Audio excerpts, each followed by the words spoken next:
السلام علیکم جی، ابھی ہم اڈیالہ جیل جا رہے ہیں۔ القادر ٹرسٹ کیس کی سماعت ہے۔ آخری گواہ کے اوپر آج کراس ایگزامینیشن ہوگا، اس کے بعد ہمارے گواہ اور پھر فائنل آرگومنٹس۔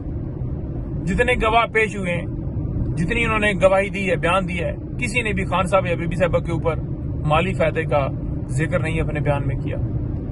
اس کے علاوہ پرویز خٹک، اس نے سٹیٹمنٹ دی، اس نے خان صاحب کا نام ہی نہیں لیا، یعنی کہ وہ جو شہزاد اکبر ہیں ان کے حوالے سے ہی کہہ رہے ہیں کہ وہ آئے اور انہوں نے یہ کہا۔ پھر اس کے علاوہ زبیدہ جلال، اس نے کہا کہ میں نے گڈ ول کے اندر سائن کیا۔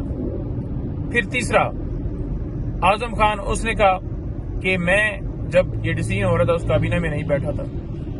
تو یعنی جتنے گواہ پیش ہوئے وہ کس طرح سے جرم ثابت کر سکتے ہیں کہ خان صاحب نے جرم کیا؟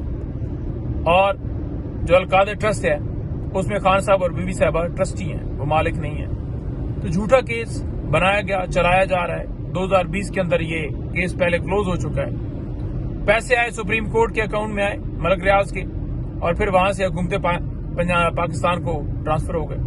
تو پھر کس چیز کا قصور ہے خان صاحب یا بی بی صاحبہ کے اوپر؟ تو آج اب دیکھتے ہیں کیا اپڈیٹ ہوتی ہے۔ جا رہے ہیں، جانے دیتے ہیں، مجھے نہیں جانے دیتے، آپ کو پتہ ہی ہے، روک لیتے ہیں کہ وہ جو آ کر پریس کانفرنس کرتے ہیں وہ آپ بند کر دیں تو پھر آپ کو اجازت ہوگی، کیونکہ میں خان صاحب کے ساتھ کھڑا ہوتا ہوں، میں نوٹ کرتا ہوں، پوائنٹس سارے لکھتا ہوں، اور پھر وہ آ کے ایک ایک چیز بتاتا ہوں۔ تو انہیں تکلیف ہے، کہتے ہیں کہ ادھر پریس کانفرنس نہ کریں، ادھر بات نہ کریں، پھر آپ کو اجازت۔ میں نے کہا جی نہیں، ہم جو ہے وہ پابندی لگوا لیں گے لیکن غداری کسی صورت نہیں کر سکتے۔ بہت شکریہ۔